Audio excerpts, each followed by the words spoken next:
Oh, that's so embarrassing. What's the problem? I listened back to some previous episodes, and there's been a strange mistake in every single one of them. What kind of mistake? Well, every time I told the audience we're podcast ghosts, the G gets cut off, and it just sounds like we're hosts. Ah, strange. Don't worry, it's all fixed now. People probably figured it out anyway. Yeah, I mean, you cause electrical interferences, I make 1900s fun to fly, Eddie is so immaterial the mic doesn't pick up his voice sometimes, and Zero lives in a wall. The context clues are right here. Exactly. But just in case, let's make it even clearer and cover some ghostly songs in this episode of Music Arcade. Hello everyone, and welcome to the Music Arcade. I'm Galen the Sound Guy Firestone. And I'm Granakel. I am so unreasonably proud of this one. That sounds like you. Yeah, it's the little things. And welcome to this spooky episode of Music Arcade, where we're talking about songs involving ghosts. Yeah, something a little bit haunting, but honestly, we've got a lot of picks that are pretty high energy as well. It's going to be an interesting one and an enjoyable one when it comes to a lot of the picks. Yeah, I think we've unlocked a new subgenre, and I'll be talking about that because my notes are covering this. Ooh, ambitious. Yeah, we actually are pretty on point when it comes to the topic this time. The closest thing I have one stretched song, just one, and that one is, even then, not that much of a stretch. Oh yeah, no, I know the one you're referring to, and I agree with its inclusion. Yeah. So, this one's weirdly on point for us, and we cut a lot, too. Yeah, it's funny because I'm not a horror guy at all. I think that's the case for you as well. Not really, that tends to bore me. We don't need that to have a lot, and I mean a lot of available picks for this theme, honestly. So, with a lot of possible selection, there were a lot of hard cuts to be made, for sure, but I think we have a pretty nice selection, starting with some N64 goodness with Jet Force Gemini. Yeah, I've never actually played this game. I was a little surprised. It is rare, and I do like rare. Yeah, and it's, in my opinion, one of the best. It's third-person shooter. You play as a space guy, a space girl, and a space dog. Perfect. Which upgrades into a space dog with tank treads. So, no notes. Yep, that's very Secret of Evermore. Yeah, exactly. And you go across different planets and spaceships. You start with your characters spread out, and eventually they can meet and enter the levels of others to go through paths they didn't have access to. It's a very nicely structured game, and there is this one weird area which is pretty early in one of the paths. I don't remember which one, but basically you get what's essentially a secret exit that opens up a new area completely, which is an abandoned space station, and this area leads to nowhere else. It's just kind of a dead end with collectibles. A lot of people suggest it was an unfinished area they eventually just put in the game anyway, and but the main reason I put this track in this episode is mainly as a more musical reference point of a lot of what atmosphere is set up when you have a haunted area, which is mostly ambient sounds. Yeah, no, I described this one as creepy.wave, which it is, right? With a bit of the space elements to it. It is a space station. You have more electronic technical groups, but it's still mostly, ooh, what was that sound? Honestly, a haunted space station is a pretty cool vibe, and I'm surprised that hasn't been explored in other games more often. we've had like infested space stations. We've had games like Prey or Dead Space where it's like a in-your-face kind of horror, but yeah, exactly. Not really ghosts in space stations. You'd think that would have more crossover appeal than it does. Yeah, because if you meet like a space zombie in an area that's like completely opened up to the void of space because of physical damage to the station, you have to start asking, why didn't it get ejected out of the area? A ghost, he can do whatever he wants. He's a ghost. Yeah. They're already in the void. They can phase through stuff. Yeah, ghosts are cool like that. Uh-huh. So, yeah, I don't know. I feel like there's some untapped synergy here. But yeah. The song itself, it's hard for me to really describe it because, like, yeah, there's some cool... It's not full like, ambient, but yeah. It's about as close as one can get, really. There's a harp arpeggio that's pretty cool. Exactly. That stood out. That's pretty much it. Yeah. It is a great proof of concept. So yeah, exactly. It's there because the setting is interesting and original, and we won't find much of that in the other peaks. But the execution is very traditional and reminds me of scenes that are memorable, that are ghostly, but that aren't really musically that unique and that composed in a traditional sense, like the ghost ship in Trails of Mana, or Magus Castle in Chrono Trigger, which use a lack of music as a way to build up tension. Yep. Only to go into Magus's like absolutely unreally good theme, so, you know. Oh yeah. Like these lack of music are often very much a choice, and they can pay off incredibly well. Yeah, but sometimes you need a little more vibe to your ghostliness, and we picked a lot of that today too. Yeah. As a less technical note, I find it interesting, and this won't be the only case, that this is an N64 game, and these were mostly played still at the time on cathodic screens with the TV speakers. And for a game like that, they still put a lot of effort into the panning and the way sounds come from different directions.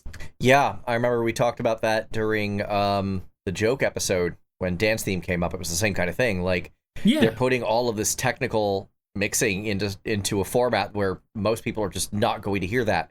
So I appreciate the extra effort, and I'm glad we're able to appreciate it now for sure. Yeah, exactly. This was kind of a thing that wasn't necessary at the time, but that really paid off on the long term, as it turns out. Absolutely. Now then, let's move on to some Shadow Hearts. So there's so much haunted crap in Shadow Hearts in general, it was hard to pick one. Yeah, and that's an interesting pick you ended up with, I gotta say. It is, but there's a couple of reasons for that, because this is actually a theme song for two very, very different characters, or maybe not a theme song, but used in the context of two very, very different characters. I am very curious to learn that. First is the haunting thing that's haunting you, following you, stalking you, the fox face, which you are kind of convinced is the ghost of your father this whole time, Yuri's father. I say yours if you... And the other one is the ghostly voice that's been kind of guiding you, and that is the eponymous Kudelka from her game. And Kudelka is actually alive. I think we run into her in the end game. But for the most of the game... disembodied mostly? Yeah. Like, for the most of the time, you just think you're being talked to from the void. So, it's sort of the song of two ghosts, quote-unquote, neither of which actually are, but they sure act that way in the course of the story. Yeah. So... What I will say about the track and how it's interesting is that I can definitely see why it's here, what it's doing there. Like, there's moments like the bell, which make total sense for a folk spirit. Yeah. There's that hook that has sounds played backwards and distant wails. This all establishes a bit of ghostliness, but most of the tone of the track, it's nice, it's pleasant, it's dynamic, it's cool first and foremost. Yeah. I'm getting cool vibes. Like, I hear that, I'm motivated, I'm like, let's go, what's the job, I'm in. That is kind of Mitsuda and Hirota's whole like thing with this soundtrack. There's a lot, like, I was looking at the Haunted Vampire Castle. That one's got some funk to it. That's this whole soundtrack. The battle themes, like, we could talk about the battle themes all year. In fact, we did. One of our earliest episodes was looking at Yoshitaka Hirota and his contributions, and these battle themes came up for obvious reasons. Absolutely. So this is not a song to be afraid of or to cower to. No, this is a song, this is a soundtrack. This is a franchise of, hey, ghosts of the supernatural are out there. Let's go play with them. For better or worse. Yeah, that's just a part of the situation that has probably much weirder things involved. Absolutely. Given that the final boss of the first Shadow Hearts is an eldritch alien, that now that I mentioned that, I have an Elden Ring song later, so apparently eldritch aliens are kind of a theme today, and I didn't mean to do that. But, yeah, no, there's a whole lot going on in the Shadow Hearts, and ghosts and ghostliness are just one very normal part of a very big, weird puzzle. Yeah, I like that. It's the part of you...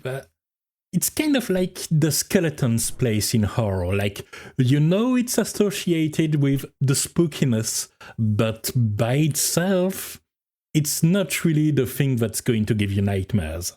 Yeah, absolutely. Man, And Shadow so Hearts might was as such well a treat weird... it like that. Yeah, Shadow Hearts was such a weird and special thing, and I really hope Penny Blood comes out eventually. I know we got the, Totally Not Hades spin-off of it, which I still need to play the full version of, but it's not quite the same. Yeah, of course. It's an appetizer, really. Yep.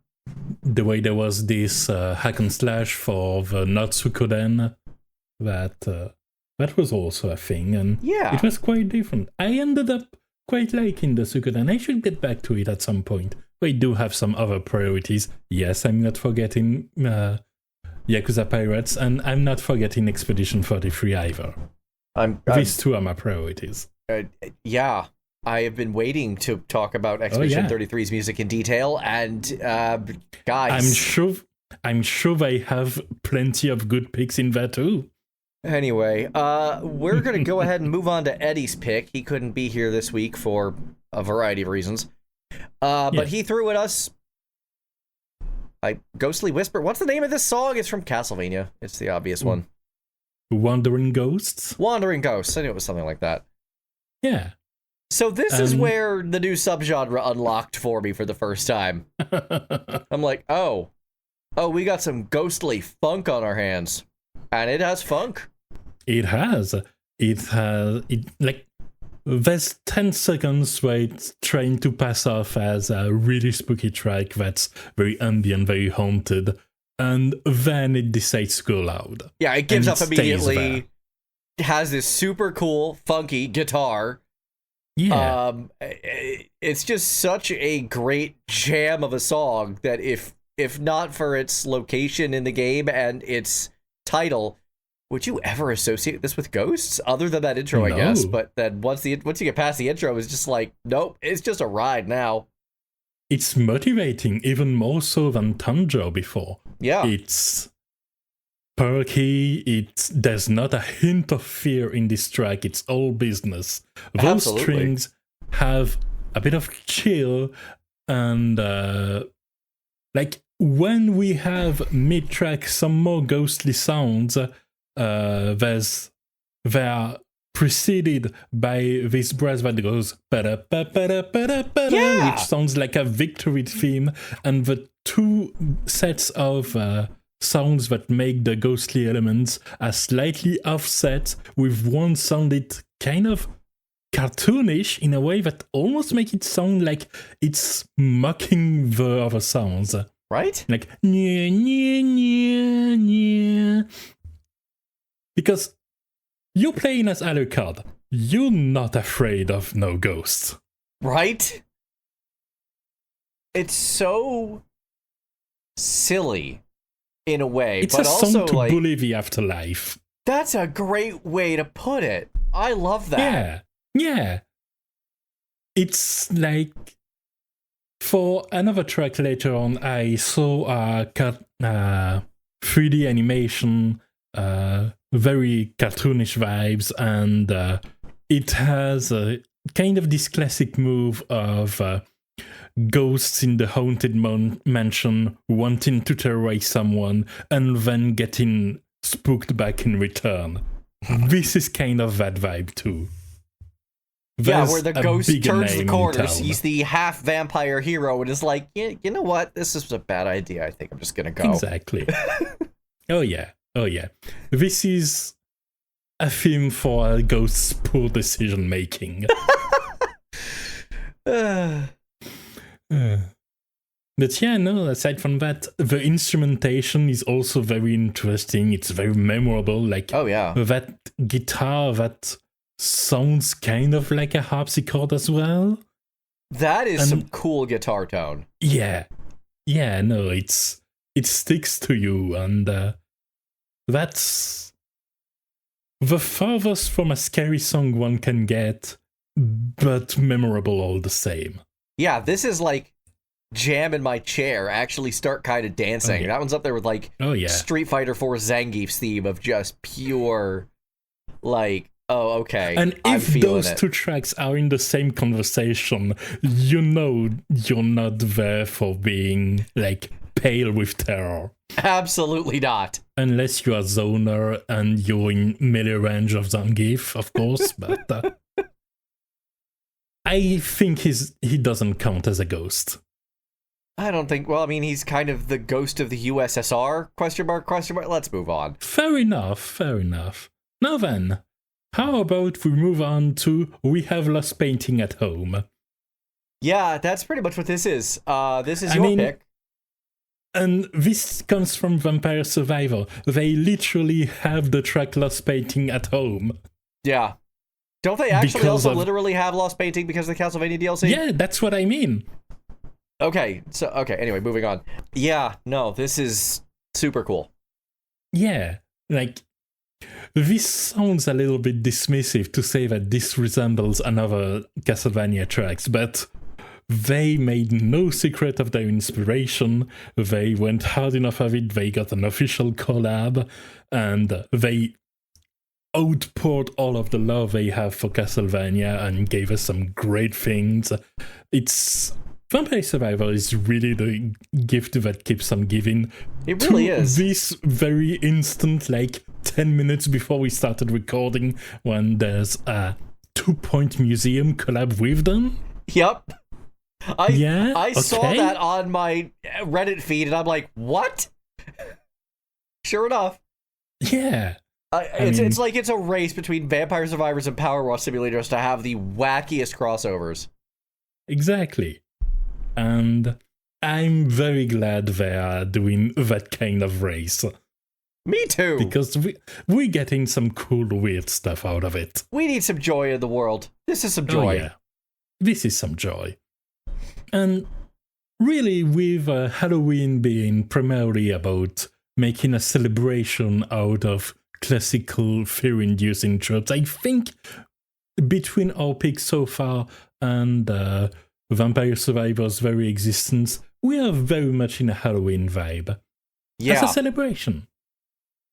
And it's funny because this one is much more haunting and kind of scary than the two previous tracks. Yeah, this is where Vampire Survivors kind of became the game that it is. Like, obviously, it had its very simple but very shockingly deep gameplay loop. But then you start scratching under the surface and you get this, which is the music to, I believe, Yellow Sign. I believe that's right before that, actually. That's what happens leading to the yellow sign level. Okay, so this happens... It's in the area that looks like the bottom of a pool. Okay, that's that stage. Okay. Yeah. And after, like, I think 10 minutes the first time you play it, you eventually get yellow sign. As long as you're not running a secret character. I actually missed that the first time I playing as Lita. Oh, yeah. Yeah. But it's funny you put it the way that this was the moment that made Vampire Survivor the game it was, because I'm thinking of a comparison point with Megabank, which released somewhat recently, and it's still in early access, I believe. And it's either an early access or like it's technically a 1.0, but they're planning on giving more stuff to it. It's one or the other. Yeah. And it's very fun. It's very solid. I've been having some enjoyable runs, and the systems work. It's got lots of content. It's nice, but it doesn't, and I didn't articulate it until you've said that, it doesn't have a this moment yet. Not yet. But kind of take it to the next level.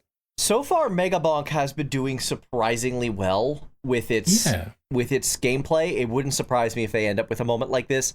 It's a little harder to make a 3D Vampire Survivors clone, I've noticed. This is the first one that I feel like has actually succeeded. Yeah, absolutely. It makes use of its vertical dimension in ways that don't try to either ignore or reject the junk, but kind of embrace it. Yeah. Which can lead to some unfair deaths in ways that don't seem afraid to give to you.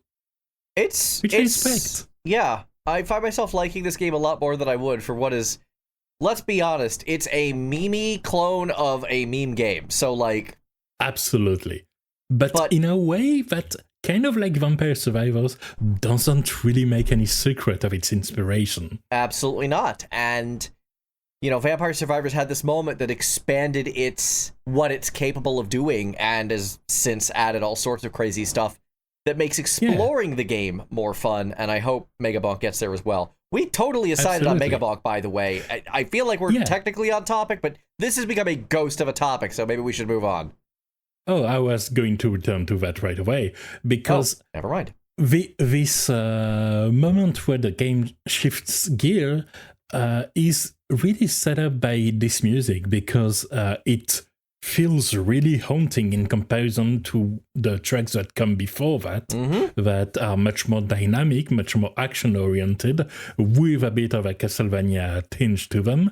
But this one is comparatively very calm, and the enemies, I believe there's a lot of jellyfishes, which really are the ghosts of the sea, except real.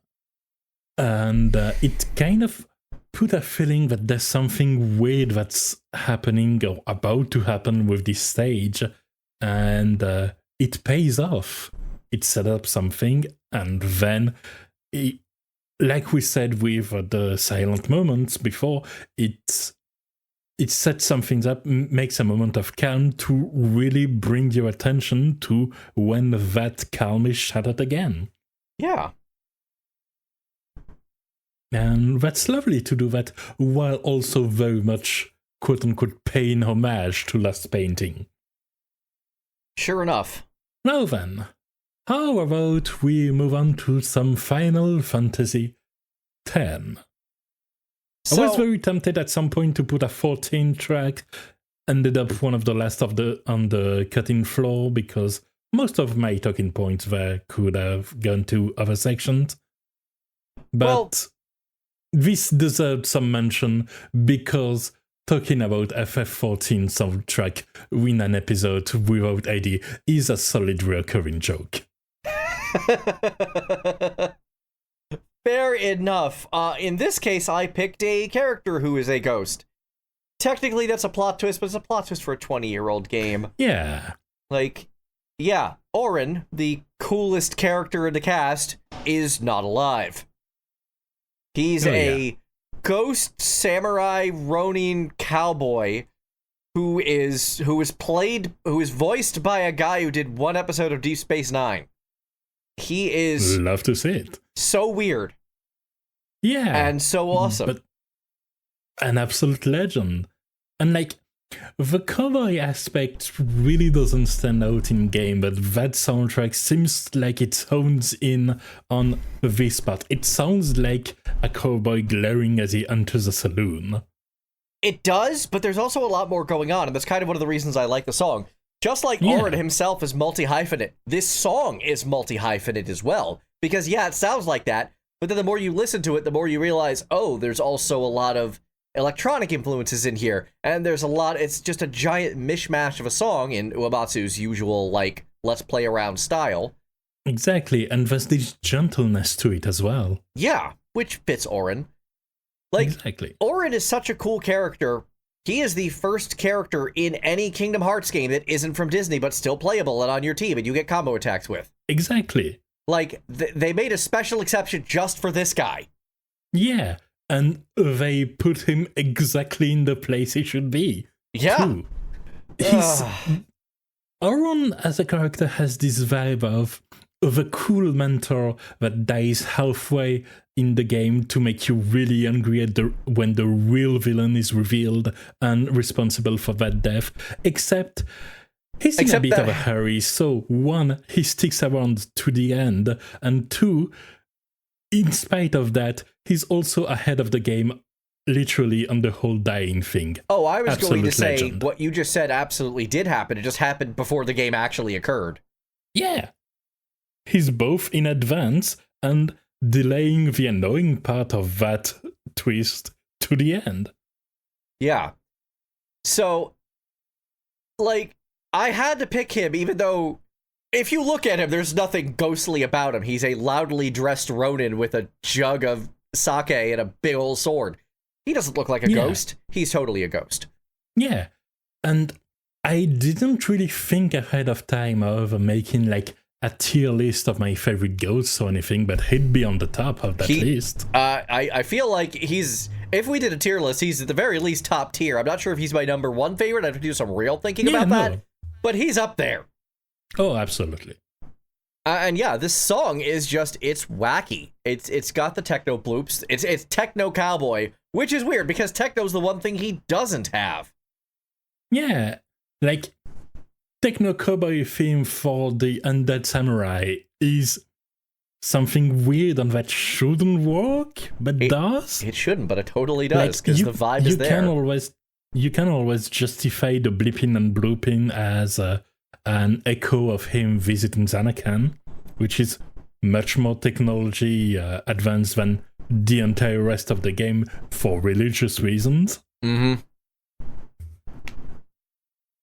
I mean, you can kind of justify it, but I don't think the song is trying to. I think it's just cool. I think he's just cool. I think his song is just cool. I think Uematsu's like, we have a weird character, let's make a weird song for him, and he did. Absolutely. I don't even quite remember when we hear that song. It's right before... I remember, the one time I remember it is, like, right before he gets into his first, like, real fight during the Blitzball tournament arc. Yeah, okay. It plays when he shows up, and then suddenly there's enemies and it's playing the regular battle music. Yeah, like, everybody's panicking, and he's like, well, time to get to work. Yep. Yeah. That's the one time I remember hearing it, because most of his other big moments, especially in, as you said, Zanarkand, have a very different soundtrack going on. Absolutely. Auron. What a character. What a character. I miss guys like this. I miss when we had unabashedly cool party members in games, in Final Fantasy games, because we haven't had anyone who hit that cool meter ever since, have we? Yeah. Yeah, but, like, between the more continuous projects that need to explore characters eventually and thus can't really have something that's so cut and dry, and the more punctual projects that have their own kind of development. Like, there's a lot of enjoyable character, but Auron's one of a kind. He really is. He really is. And his music is too. It's really kind of awesome. And on the subject now that I think about it, it's a music that wouldn't fit any other character, and there'd be a ton of other music that would fit Auron, but this one only really works for him. It's kind of a weird situation. It's one of the things that just makes him such a memorable experience in a game that I've turned against pretty loudly over the years. FF10 is definitely very low tier for me. But he still stands out as this gleaming, shining example of the awesome things that did happen to that game, which I'm not going to undersell either. Absolutely. A good act does not wash away the bad, nor a bad act the good. Indeed. And on the subject of bad acts, let's talk about the frickin' Forest Temple. You know what? At least it's not the Water Temple. It is not the Water Temple. It's an... The theme kind of makes the dungeon, as far as I'm concerned, because it's not paced like most other dungeons. It's much more about puzzle solving and getting your bearings, and as the first dungeon of the post-time skip era, it's quite a thing. I love how we haven't actually said this is Ocarina of Time yet. We just automatically assume our audience knows what's up because it's Ocarina of Time. It's Ocarina of Time. What I find interesting about the theme is that it feels like it goes one step further than the Space Station theme, in that it starts with some ambient sounds, but then instead of adding musical elements to it, it kind of makes them into a music. Yeah, it the builds use of the atmosphere and uses them as instruments to make something that's undoubtedly a very well constructed theme that builds up over the course of its time. It's very offbeat at time. It's disorienting. We also have a lot of panning going on with the wooden chimes going from left to right constantly. This song is wild. It is. It is. It's not how you're supposed to compose a song, really. No, but I'm sure glad they did. Koji Kondo is one of those composers who... I don't want to call him overrated, because that's deeply unfair, but I think he tends to get more credit than he's due. He deserves all the credit for this one. This is stupidly good. Yeah.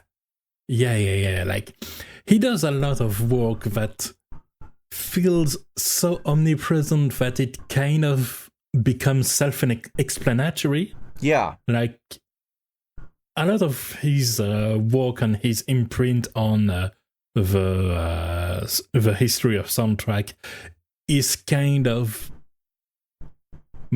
giving form to the obvious. Yeah. But he can do a lot more, and this track is one of the proofs of it. Absolutely. Like, this is the same guy who composed the Super Mario Brothers music. Like, come on, that is some range. Yeah, no, the use of sampling, the use of like it sounds like the ghosts are laughing at you. It's making fun of you, the same way that the Castlevania track is making fun of the ghosts. This is their revenge now. And as a result, whenever a ghost appears, what is the one sound sample the ghost does? It's a laugh. Yeah. It's kind of a perfect fit for a situation that tends to be a bit more subdued, and looks like he's decided to flex on this one. Yeah, and I respect it, because Ocarina of Time is I will be honest, I didn't like the soundtrack as much as I liked Majora's Mask, but it did have a couple of standouts, and this is definitely one of them. Yeah, like, Ocarina of Time feels more like... well, like you said, giving form to the obvious. Like, yeah, it's an unexpectedly good execution of what you'd expect. Yeah. While Majora's Mask is weird in all of the best ways. Absolutely. And this is kind of a step into the weirdness of the future. Yeah, and I kind of love that, because the Forest Temple is thoroughly haunted. Like, you have to track down and beat up 4 ghosts, mini-bosses, in order to progress the area, unless you're a speedrunner, in which case you just skip them. At which point you fight a boss, which is also a ghost. Mm-hmm. That would be Phantom Ganon. it's really interesting to see how it plays. And I am a big fan of this pick from you because it checks all the ghost boxes. There's ghosts in the narrative. Like, it sounds ghostly. In the ghost episode, this is the ghostiest track in this episode. Absolutely. So I sometimes you just need to just ghost it. Sometimes you just need to hit the topic as hard as you possibly can, and that's exactly what you did. Yeah. Give form to the obvious, even when this element we are trying to point at is off kilter. Yeah. Yeah, I respect that Koji Kondo decided to play around really, really hard on this, and it sounds great as a result. Exactly. And as for another track that sounds absolutely great... So, yeah, this is kind of a weird one. So this is Elden Ring, a game I don't play, but pay an inordinate amount of attention to, especially the competitive scene. But it's also interesting from a lore perspective. The boss is Morgott the Omen King. This is one of the required bosses of the game. You can't beat the game without beating him. And this is also the first time Anthony Howell has been cited as the voice of Souls-like games. None of that's super relevant, because it's not about the boss here. It's about your ally. So let's talk about that ally. All right. FromSoft has a recurring theme, the level up girl. Yep. And this is a usually attractive female who levels you up. In this case, their level up girl. They do love their level up girl. Now, this is one case where I think the level up girl might have been a mistake, because the original plan was apparently the level up guy being Godfrey the First Elden Lord, who would have taken the main character, under his wing, instead of him just showing up as one of the final bosses later. I think that would have been slightly cooler than what we got, but what we got ended up being pretty cool, because the level up girl in this case is Melina, and she is, as usual, a cute female level up girl. At this point, I am sick to death of this trope. I think they kind of peaked with the Plain Doll and Lady Maria, and it's been downhill from there. No argument there. Anyway, Melina is kind of an enigma, because first and foremost, she's a ghost. Or so she says. She can She certainly appears like one whenever you're at camp. Absolutely. She just shows up and disappears out of nowhere. However, when you get to the Morgott boss fight, if you do certain things correctly, something interesting happens, and that is a sign shows up saying, Melina has been summoned as a cooperator. Yeah. So suddenly you have the level up girl.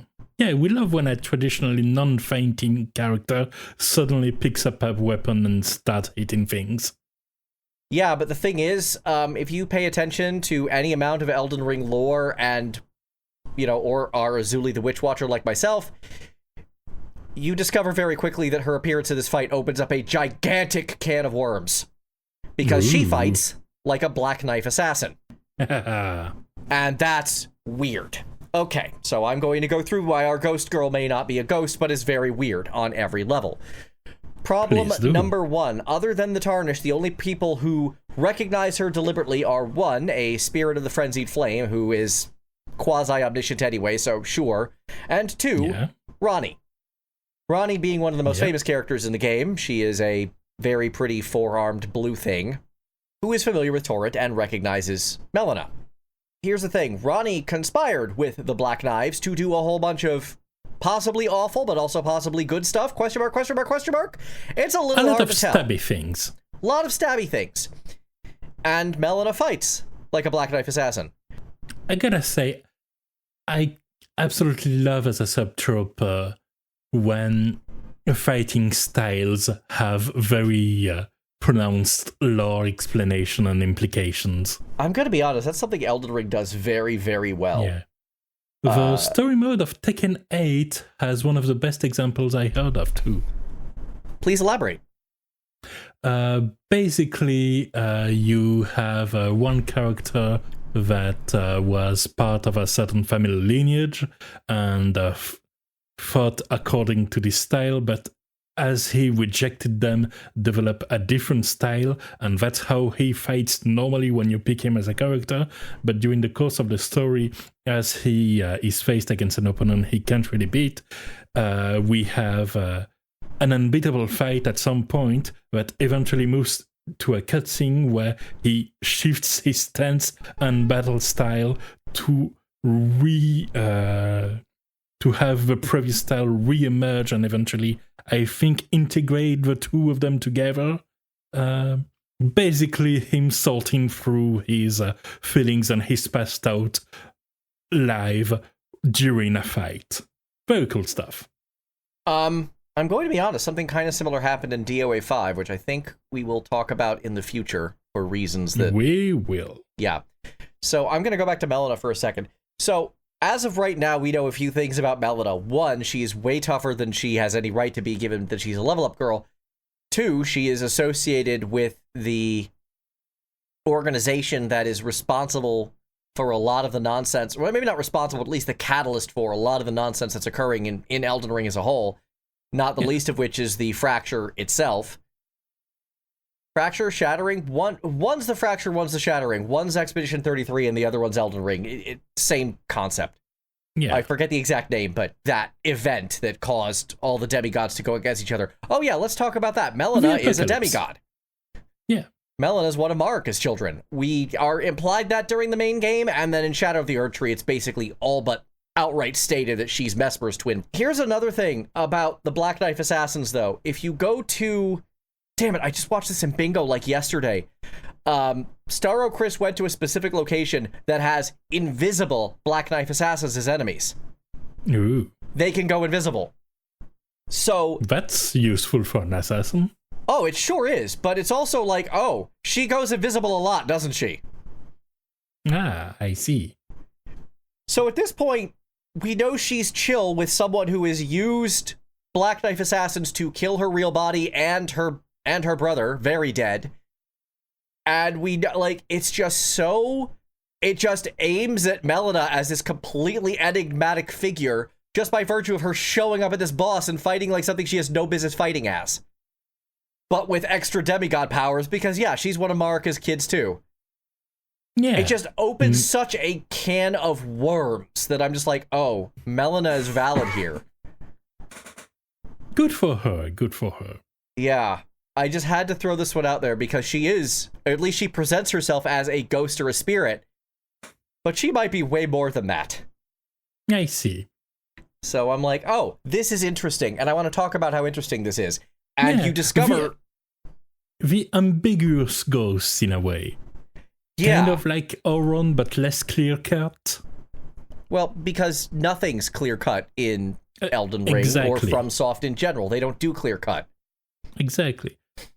One thing that's pretty clear-cut is that the song is very good. It's what anyone's epic battle music volume 41 wishes it was. Pretty much. I have been increasingly impressed by the Elden Ring duology soundtrack, or maybe trilogy now. I've listened to a little bit of Night Rains and I've been enjoying it. Yeah, but like you've said, you've watched a lot of Elden Ring content, and it says something that over the course of hearing it, you end up liking it more and not getting bored of it instead. Yeah. Yeah. And I can see why. That, like, this track is a ton of pieces to take into account. There's a wailing choir giving their all and an orchestra working overtime, and somehow they're balanced against each other perfectly. Yeah, like we said in a prior episode, FromSoft's music is kind of throw every instrument at the wall and just go for it. This does kind of have that, but it's a lot more balanced than even Dark Souls 1, frankly, one of Sakuraga's masterpieces. But he's definitely going all out on instrumentation on that one. This is a little more restrained, but there's still so many layers to the song. Yeah, exactly. It's restrained because it's trained to keep up appearances even during a fight to the death. Yeah, absolutely. Which I think fits here too. So, yeah, I love the choir on this. I think Elden Ring as a whole uses choir surprisingly well. It doesn't use it for every boss fight, but for this, for Radagon, for the few places it shows up, it really works. Oh, yeah. Consort Radon also comes to mind. Yeah, Yuko Kitamura's sound team. She didn't compose this song in particular, but she was the sound lead on this. So I see, okay. the team knows how to use instruments. This is one of the reasons why But I they really do. respect Elden Ring more than other FromSoft games. They were really trying some new stuff here. Yeah, but trying to make something different, because I'm a bit of a Dark Souls 3 hater, precisely because it didn't try enough. On the contrary, it was afraid of change and reverted almost bit for bit to Dark Souls 1. That's why I gave up on it. I'm like, I've played this before, just with different bosses. This doesn't do anything for me. Exactly, which is all the more baffling given the themes of the game. Yeah. Yeah. And I'm glad they extinguished the flame and lit something different and all the more bright. Yeah. And I know this isn't really the scope, but the art design of Elden Ring is so different from anything else FromSoft has done. It also stands out really hard. Especially those eldritch aliens that I talked about earlier. Oh, those are awesome looking, all of them. And there's a lot of different ones in the game. Yeah. Like, it feels like they heard some sneering about how world building for Souls-like was a little bit overplayed and overhyped, and they decided to take that personally and show something that's very built with a lot of history and that pays off if you pay attention in many ways. This, like this Melina situation. Being one of them, yeah. Yeah. Absolutely. So, yeah, the can of worms that gets opened during this music by summoning Melina and seeing what she's really capable of is quite funny to me. Oh, yeah. So, I'm very intrigued by certain things regarding her. And suffice to say, my personal golden ending route does involve some shenanigans to save her. I say that having never played the game and probably never will. But there is a way to get a normal ending with her alive, which is hard. And that's something that I feel like, boy, if they ever do a sequel, I hope they explore her in more depth. I don't think they can, because in 9 out of 10 endings she dies, but like... Yeah, exactly. They would have to either canonify something or use shenanigans to wriggle their way around that. Well, here's the thing. I think the shenanigans are already built in, because, again, her brother is Mesmer. All of that flame, he is immune to it. What says she isn't too? Yeah, and that's a topic that's very relevant these days, the sequel shenaniganry with the Fire Emblem they announced. They announced a Fire Emblem? They announced a Fire Emblem somewhat recently that is in the same world as Fire Emblem Three Houses. Oh, we don't know if it happens before, after, and Fire Emblem Three Houses, like the name suggests, has 4 different routes, none of which has been considered canon so far, and it's even more when you consider Three Hopes. Cool. They're going to have to sort that out. Yeah, they are going. Good luck. Let's go ahead and talk about a sequel that seems much less in shenaniganry. How about that for a plan? Oh, yeah. Sounds great. Let's talk about Hades 2 then, and Lost Souls. This is early in the game. This is the end of the first area you go through. Yeah, this sounds very much... It's like Darren Korb and his theremin. Like, it's very much a Hades track. It's cool. Yeah, but here's the thing. Most of the rest of this game doesn't really sound like that. You don't hear that theremin a lot in this sequel. Really? But it's there for a reason. See, you are Melinoe, who is on a quest to kill Kronos, trained by Hecate, and to liberate her family, including Zalrus, for that matter, who disappeared without a trace. And so you have essentially a resistance camp that's built in the Witch's Forest at the edge between the surface and the underworld, and you are part of essentially you know all the witches that exist. And witches, if you remember, were one of the enemy types you faced in Hades 1. Right. And it's not present as an enemy in this game because they're your allies, of course, with one exception, being the boss fight for the first area, in which you fight Hecate, who is measuring your wolf to see if you are even in a shape where you can proceed down further into the underworld. And so she fights you and gives you her all, which includes summoning some of those witches. Thus, why the theremin is present for this track and for one other track in which Kronos finds you and time shifts you back to the first game temporarily. Because that's what Kronos does, of course. It's Kronos, that doesn't surprise me. Yeah, and so I just really like this instrument used as a way to associate itself directly with an enemy time. It's very concrete, it's very clear. Yeah. And I like that.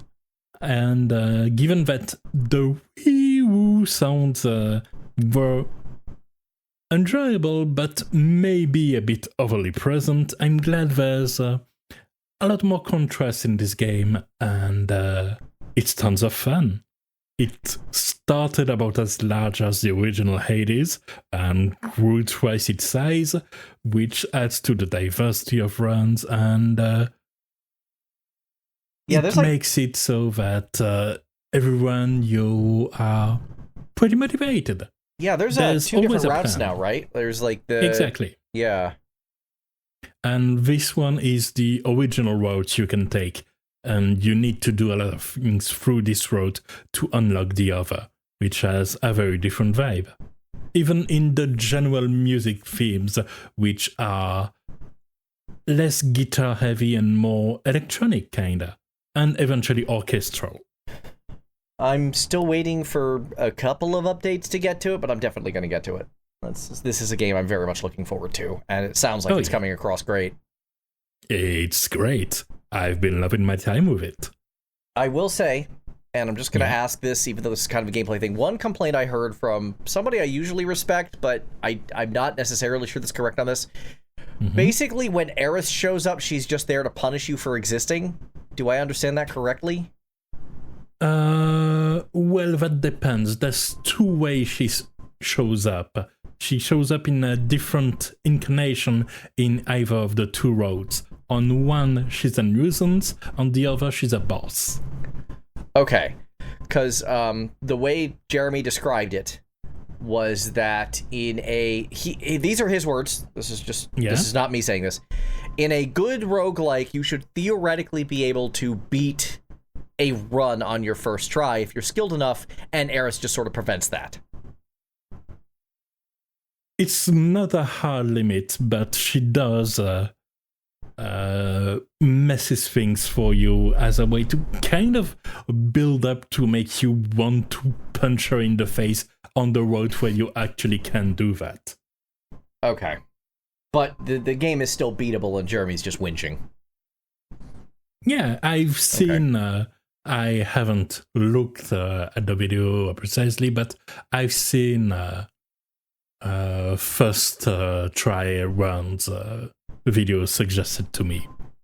Yeah, I kind of heard this take, and I'm like, I'm not sure Jeremy's on the money on this one. This feels like just random complaints. But she is detestable and can very much be punched in the face for that. Good. So, and my understanding is she uses her proper railgun mod from the first game. Yeah, she does. Like, when I ask for clarification when you said she is a menace in both versions, that's because her boss fight is probably the more consistently tough barrier there is. Grenade spam's gonna do that. Yeah. The grenades aren't that much the problem, I find. It's more the sudden barrages of bullets in your way when you don't gauge the turning rate or the range to a science. It's a punishing fight for sure. I'm looking forward to eventually beating it. And as for the final track of this episode, it's a bit of writing the next section, which we'll be now playing, because I am in fact now playing, but this was a track that was both too enjoyable and too fitting not to put it in the mainline episode, which is Pumpkin Mansion from Sonic Racing CrossWorlds. I want to thank you for putting this one in, because one of the first things I thought of was like Big Boo's Haunt, and I'm like, you have this in there. I don't need that one, so thank you. Oh yeah. You're welcome. You're welcome. I got to talk about more interesting stuff. I really like the way they have a track that's subdued. It's, you know, there's like a quiet aura imposed upon you, but you also need to go fast because it's a race going on. It's like sneaking around after your 5th morning coffee. And that really fits the track mechanically as well, because it's all about sudden surprises.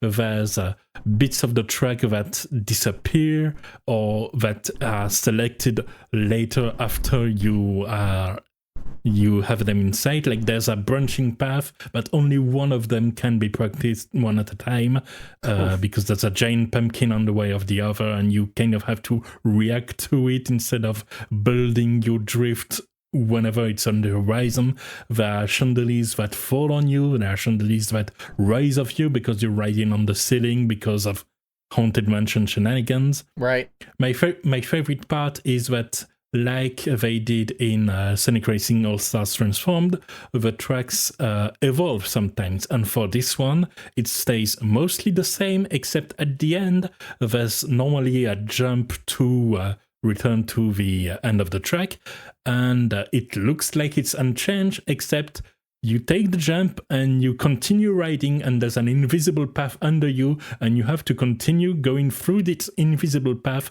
landmarked only by ghostly flames on the side of the tracks. It's very cool.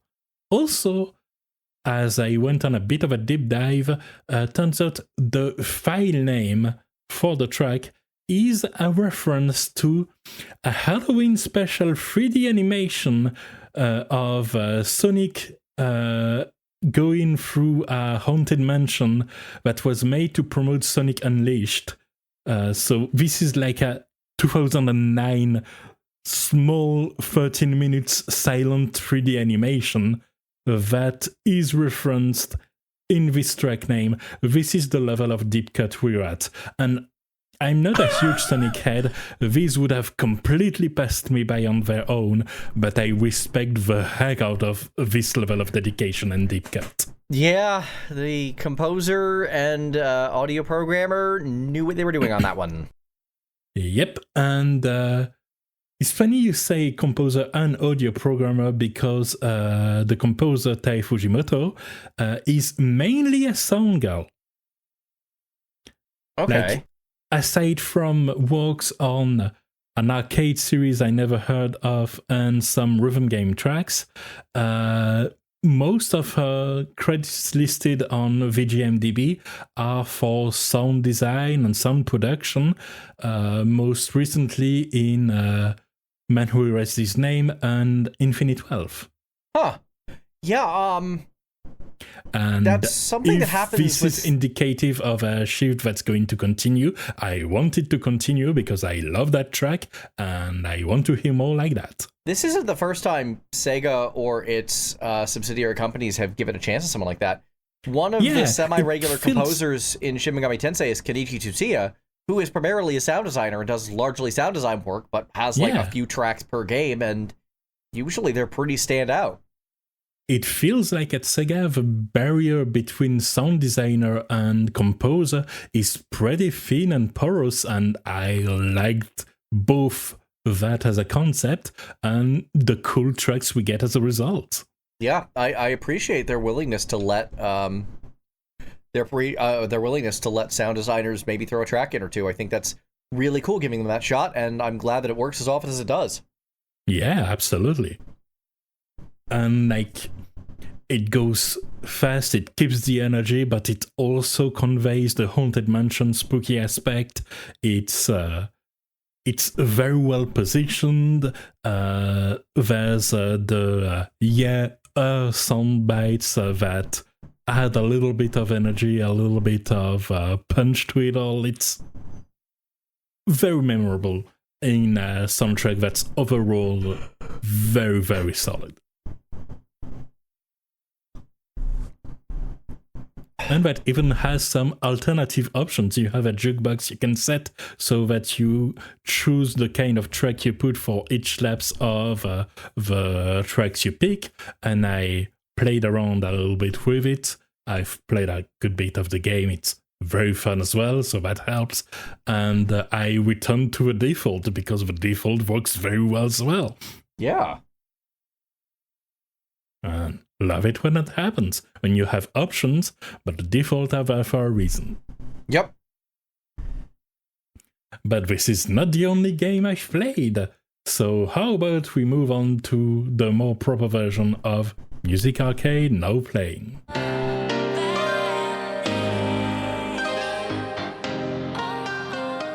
Well, then go ahead and talk about some of the other games you've played, because you brought it up.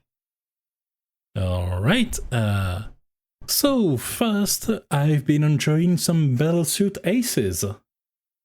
This game I really looked forward to because it was the next game from a studio that made Battle Chef Brigade, which was a very unique 2D spectacle fighter / bejeweled competitive cooking game. Which Bejeweled made no sense as a cooking game? Yeah, which make no sense as a description, but it really works and it's very fun when you actually play the game. Okay. This game is much more sensible. It's a tactical card game when you place and shuffle around your units that are giant mech suits fighting alien threats, and you get a lot of dialogue. It's a game that's very proud of its characters and its interaction and the like.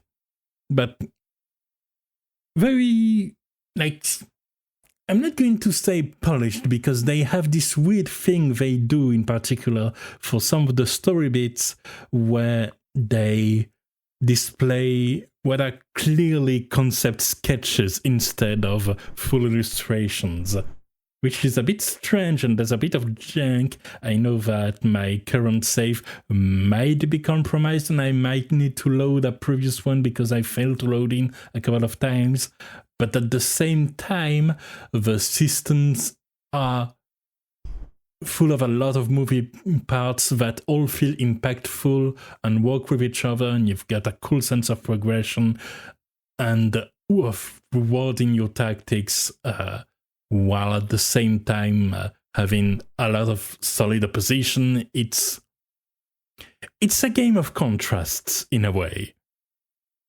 and with some pretty enjoyable tunes. Insane Rain music, which has apparently also arranged some tracks for the latest Pokemon game. Okay. Worked on that soundtrack and did some pretty good work. Like, To the Battle Line, the music linked is one of the more normal fight themes, and it feels like it goes multiple places while keeping its same theme. It's very motivated. It captures that mecha anime energy, which the game is inspired by. So, good job on that. Cool. Yeah. Next we have Heroes of Might and Magic Olden Era, which is not out yet, but the demo is out.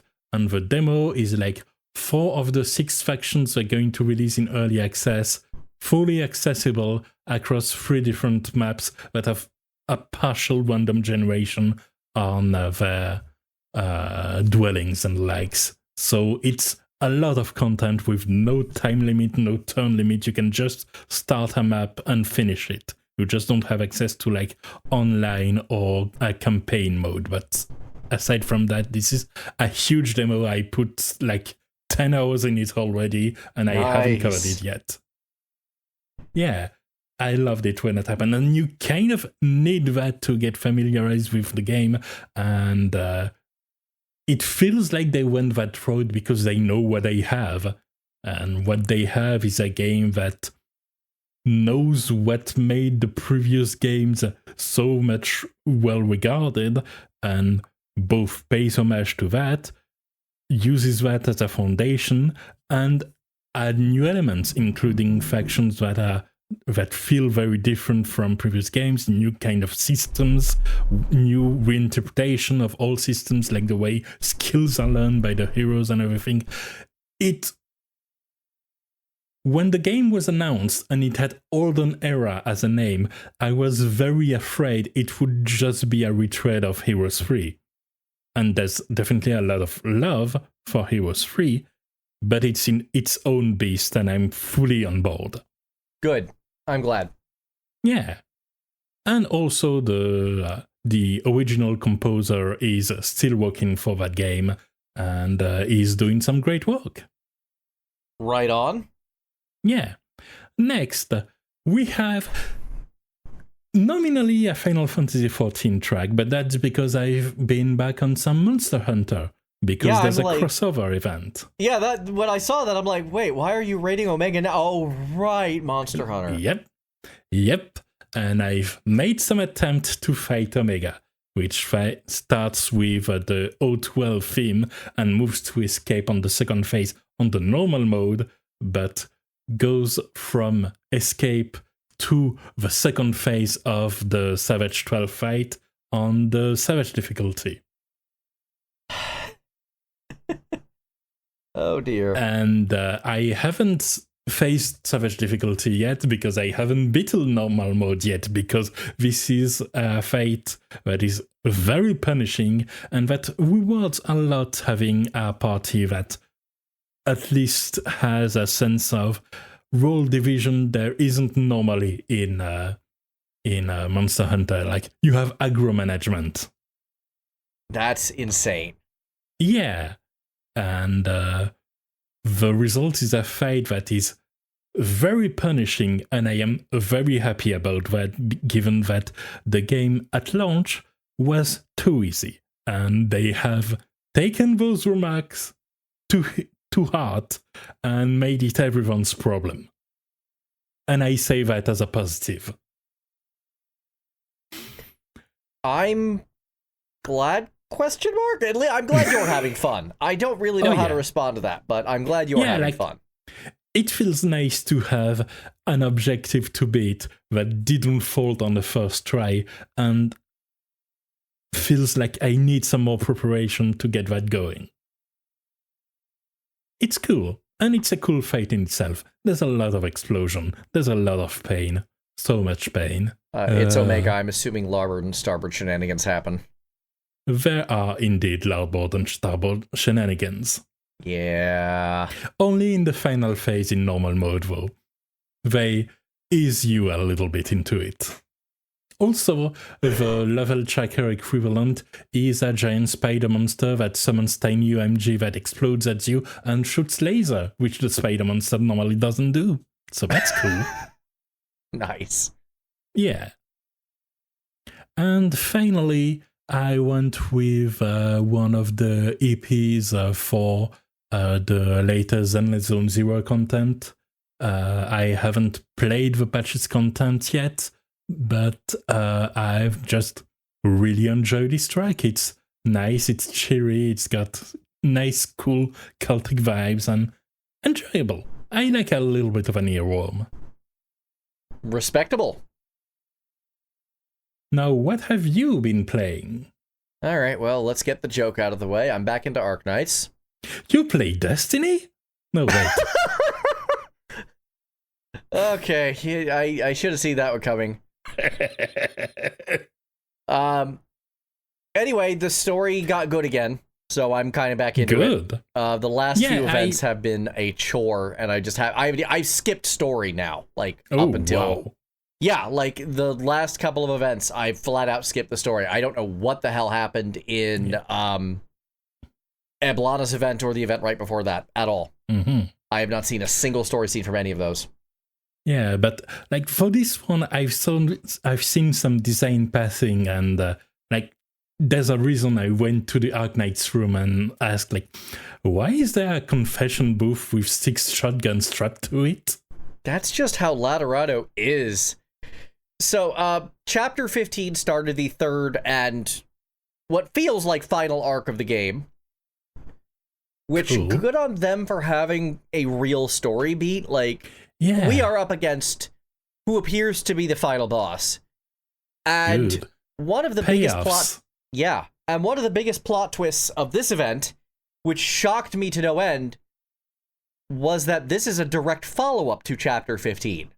And feels like a direct continuation of the main story as a result of this, tying up all of the Laterado storylines, and also having the very likely to be the final boss show up for some Emmett Selk cosplay and just hang out with us for a little while. Excellent. Now, this song in particular is very wacky to me because it sounds like a normal song, and then there's this very jarring phone sound sample that comes in. But given the story of what's going on here, I think that's intentional to kind of snap you out of a daze. I think it's supposed to wake you up. I like it when that happens. Yeah, so I think there's a little bit of integration going on here, even if it seems out of place in a vacuum. It is a very cool story. Laterado is one of my favorite places. It's the Vatican with guns and ice cream. Guns and desserts. Cool. I love me some gelato. Yeah. It's got a very unique cosmology. Yeah, I mean, that's a thing I trust Arknights on pretty sight unseen. They're on point when it comes to world building. That is for damn sure. And honestly, that's kind of a huge reason why I'm excited for Enfield. I'm probably going to join you on Enfield. I'm looking forward to it. I can't wait. I hope you enjoy it when we do get there. Yeah, and I hope the production line setup are more than just a gimmick. Yeah, I've. It's hard to tell from the closed beta tests and already the changes that are being made. It feels like that's kind of the main gimmick. It feels like that's kind of the main thing is the base building. Yeah. So that'll be interesting having it be more Factorio. I'm going to be interested to see how that plays. Well, I guess Satisfactory because it's 3D, but same concept. Yeah. And the other big thing that happened on the subject of... Actually, I don't even know what to be on the subject of. Tactical games with guns? I guess. I finally finished my Christmas special 10 months later of XCOM Enemy Unknown. Merry Christmas. Merry Christmas in October. So, I'm just going to tell a bit of the story behind this. At first, literally couldn't play it. Like, it just wasn't loading on Steam, and I had to, on Christmas Day, be like, send out an everyone blast, which I tried very hard not to do, going, this isn't working. Like, physically not working. Yep. I think Dez experimented and got it to work in like 3 days of just waiting for it to load on Steam. 3 days! Wow. Eventually, I had to buy it on Good Old Games. Played it briefly in February. Mm-hmm. And then immediately things happened. My stress levels went through the roof, and I went, I'm not dealing with this right now. Which is deeply unfair to my audience, and I have to apologize. Then I had this idea of I'm going to play the Horizon duology in June for Pride Month, and then have a sci-fi July thing. I wasn't expecting... quite a while. I was not expecting the Horizon games to take 3 months between the two of them. They are huge, especially that second one. I talked about that a lot. Yeah. So finally, we're in Outer Space October, and I'm getting the sci-fi stuff out of the way. I'm playing No Man's Sky as a pick a game, and I got back to XCOM. Mm-hmm. XCOM is a janky frickin' game. I am so angry at this game for reasons that have nothing to do with the game itself. Well, I don't want to say nothing to do with the game itself. When the game worked, I enjoyed it more than I was expecting. The problem is the first half of that sentence. When the game worked. Newsflash, it doesn't. It's strange because it feels like it's released on the cusp of the kind of time frame where there would be no compatibility issue whatsoever. It looks like a game that should run without a problem. It is in public consciousness like a game that should run without a problem, but I guess this didn't work out that way. Oh my god, the level of jank on jank that I had to deal with.